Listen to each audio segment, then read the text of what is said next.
വസന്തി, നീ ഇത് കണ്ടോ? ഇതിലൊറ്റ മരുന്നേ ഉള്ളൂ, കാരണക്കുറ്റിക്കൊരടി. അടിച്ചോളൂ, അടിച്ചു കൊന്നോളൂ. എനിക്ക് പാചകം ചെയ്യാൻ അറിയില്ലെന്ന് ഞാൻ പറഞ്ഞല്ലേ. അറിയില്ലെങ്കിൽ പഠിക്കുന്നോടി.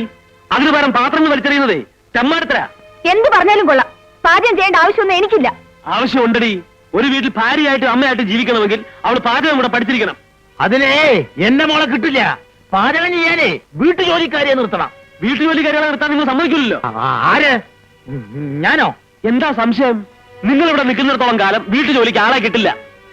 നീ കേട്ടോളി മോളെ, നിന്റെ ഭർത്താവ് പറഞ്ഞു, നീ കേട്ടോ? അപ്പോ അമ്മ പറഞ്ഞത് എന്റെ മകനും പറയാണ് അല്ലേ? വിവരദോഷം പറയാതെ കഴുതേ. അച്ഛനെ അല്ല, മകളെയാ. കാര്യങ്ങളൊക്കെ നിനക്കും അറിയാവുന്നതല്ലേ, പിന്നെന്തിനാ അമ്മയും മോനെ കുറ്റം പറയുന്നത്? ചുരുക്കി പറയാ ഞാൻ ഇവിടെ നിന്ന് പോണം. അല്ലടി മോളെ. ആരും പോവൊന്നും വേണ്ട, മോള് പാചകം ചെയ്യാൻ പഠിച്ചാൽ മതി. എനിക്ക് മനസ്സില്ല. മനസ്സുണ്ടാവും, നീ പാചകം ചെയ്യാനും പഠിക്കും. ആദ്യം ആ ഡൈനിങ് ടേബിൾ ക്ലീൻ ചെയ്യേ, അത് കഴിഞ്ഞിട്ട് ഈ ഷർട്ട് കഴി തന്നാ മതി.